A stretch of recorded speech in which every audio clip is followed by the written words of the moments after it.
Hi bro, hi surprise out வாழ்க்கையில் அடுத்த கட்ட லெவல், அதாவது நெக்ஸ்ட் லெவல் நீங்கள் போகணுன்னா, ஓகே 1வது பாஸ் ஆனால் தான் 2வது போக முடியும். அதே மாதிரி +2 பாஸ் ஆனால் தான் காலேஜ் போக முடியும். டேய் இதெல்லாம் எங்களுக்கு தெரியும், நான் காமெடி பண்ணிட்டியா? அதே மாதிரி பரலோகத்துக்கு போகணும். கிறிஸ்துவ வாழ்க்கையில் ஒரு நெக்ஸ்ட் லெவல் இருக்குது ப்ரோ. அதில் நெக்ஸ்ட் லெவல் வாழ்ந்தா தான் இங்கே இந்த உலகத்தில் வாழ்கிற வாழ்க்கையை நம்ம நெக்ஸ்ட் லெவல் போக முடியும். இந்த உலகத்தில் வாழ்கிற வாழ்க்கையில் நெக்ஸ்ட் லெவலில் நம்ம வாழ்ந்தால் தான் ஆண்டவர் அதுக்கான கிருபையும் பிரசனத்தையும் நம்ம கொடுக்கணும்னா நம்ம எக்ஸாமுக்கு ப்ரிப்பேர் ஆகணும். எப்படி 1வது எக்ஸாம் எழுதி 2வது போவோம், அதே மாதிரி தான். ஓகே, எக்ஸாம்னாலே எங்களுக்கு பயம். இதில் வேற ஒரு எக்ஸாம் அப்படின்னா ரொம்ப சிம்பிளான எக்ஸாம். இன்னைக்கு நிறைய பேர் நான் இயேசுவை விசுவாசிக்கிறேன், சபைக்கு போகிறேன், ப்ரேயர் பண்ணுறேன், எல்லாம் பண்ணுறேன், எதனா ப்ராப்ளம் வந்தால் பையன் ஆயிடுது. ஸோ அதான் ஒரு ஒரு டெஸ்ட்டு வைப்பார் அவர். அந்த டெஸ்ட்டில் நீங்கள் பாஸ் ஆகிறதுக்கு ரெடியாக இருக்கணும். வார்த்தைக்குள்ளே போய் சொல்கிறேன் பாருங்களேன். எனக்கு அந்த மாதிரி டெஸ்ட் நிறையா வந்திருக்கு. இப்போ ஒரு பெரிய டெஸ்ட் கொடுத்துருக்காரு. I believe God will make it happen. உங்களுக்கும் ஆண்டவர் பலத்தை கொடுப்பார்னு விசுவாசிக்கிறேன். நான் வார்த்தைக்குள்ளே போகிறேன் பாருங்களேன். ஸோ 2 கொரிந்தியர் 13ஆம் அதிகாரம் 5ஆம் வசனத்தில், நீங்கள் விசுவாசம் உள்ளவர்களோ வென்று உங்களை நீங்களே சோதித்து அறியுங்கள், உங்களை நீங்களே பரீட்சித்து பாருங்கள், இயேசு கிறிஸ்து உங்களுக்குள் இருக்கிறார் என்று உங்களை நீங்களே அறியீர்களா? நீங்கள் பரீட்சைக்கு நில்லாதவர்களாயிருந்தால் அறியீர்கள்.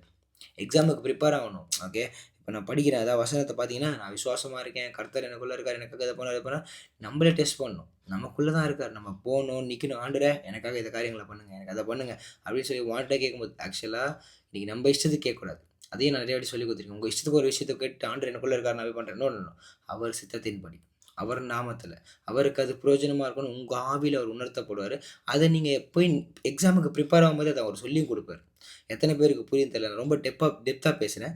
பரீட்சைக்கு போய் நிற்கணும். எப்படி போய் 1வது பாஸ் ஆனால் 2வது நம்ம போகிறதுக்கு எக்ஸாம் எழுதுவோமோ, அதே மாதிரி கிறிஸ்தவ வாழ்க்கையில் நம்ம அடுத்த கட்டத்துக்கு மூவ் ஆன் ஆகுது. இந்த உலகத்தில் நம்ம அடுத்த கட்டத்துக்கு மூவ் ஆன் ஆகிறதுக்கு கெட்ட விதமான ஆசீர்வாதத்தையும் பிசாசு தருவான்.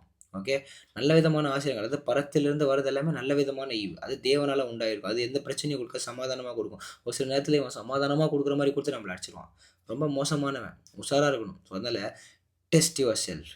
உங்களுக்குள்ளே ஆண்டவர் இருக்காருன்றதை ஒவ்வொரு நாளும் நீங்கள் டெஸ்ட் பண்ணி பாருங்கள். பரீட்சைக்கு போய் நில்லுங்க. God have amazing plan about you brother sister. Okay, நீங்கள் கண்டிப்பாக நெக்ஸ்ட் லெவல் போவீங்க. அதுக்கு நெக்ஸ்ட் லெவல் வாட்? ஆண்டவர் தான் ஃபஸ்ட் லெவல். அங்கே போய் நின்றுங்க. ஓகே, நெக்ஸ்ட் லெவல்னாலே வாட் நெக்ஸ்ட்னா புட் காட் ஃபஸ்ட் அப்படின்னு தான் நம்ம மெசேஜ் லாஸ்ட் டைம் கொடுத்தோம். ஸோ அதான் விஷயமே.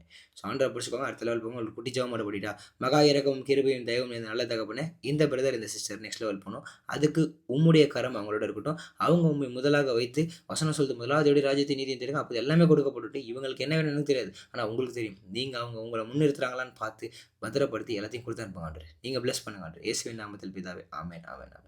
எக்ஸாமுக்கு ப்ரிப்பேர் ஆகுங்க, அனைத்தையும் பெற்றுக்கொள்ளுங்க. ஆண்டவர் கூட வந்து பெரிய காரியங்களை செய்வார். இந்த நாள் இல்லாவிட்டும் கர்த்தருக்கு ஸ்தோத்திரம். Amen hallelujah. Love you. God bless you.